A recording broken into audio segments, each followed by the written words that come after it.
నమస్కారం అండి. వాళ్ళు మంచి ఇంపార్టెంట్ టాపిక్ చెప్పుకుందాము. మనమందరము చేసేదేనండి, స్నానం చేసేటప్పుడు మనమందరం ఫస్ట్ మొహాన్ని పోసుకుంటాం, నీళ్ళు పైనుంచి పోసుకుంటాం, భుజాలకి ఇట్లా పైనుంచి అంతా తడుపుకుంటూ వస్తాం స్నానం ఫస్ట్. అట్లా ఎప్పుడు స్నానం చేయకూడదండి.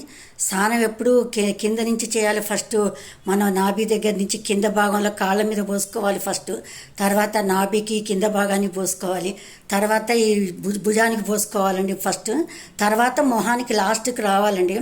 ఇలా స్నానం ఎప్పుడు ఇలా చేయాలండి. ఇలా స్నానం చేస్తూ ఉంటే చక్కటి ఆరోగ్యం ఉంటుంది. చర్మంలో మచ్చలు ఇట్లాంటి ఏమైనా చర్మం కూడా క్లీన్గా ఉంటుంది. ఫేస్ గులాబీ రంగుగా ఉంటుంది. బలంగా ఉంటాము. చక్కటి ఆరోగ్యం ఉంటుంది. అంతా బాగుంటుందండి. ఈ విధంగా చేయండి. భుజాల దగ్గర దరిద్ర దేవత ఉంటుందండి. ఫస్ట్ మనం మొహాన్ని పోసుకోకూడదు, లక్ష్మీ స్థానం అండి ఇది. ఫస్ట్ కింద నుంచి ఇట్లా పోసుకుంటూ ఇట్లా పైకి రావాలండి.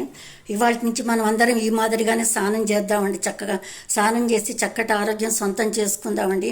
ఫేస్లో కూడా మంచి గ్లో వస్తుంది, మంచి చార్మింగ్ వస్తుంది. అంతా బాగుంటుందండి. ఆరోగ్యం కూడా బాగుంటుంది. మనం స్నానం చేసేటప్పుడు కంపల్సరీ అందరు బాత్రూమ్కి వెళ్తామండి.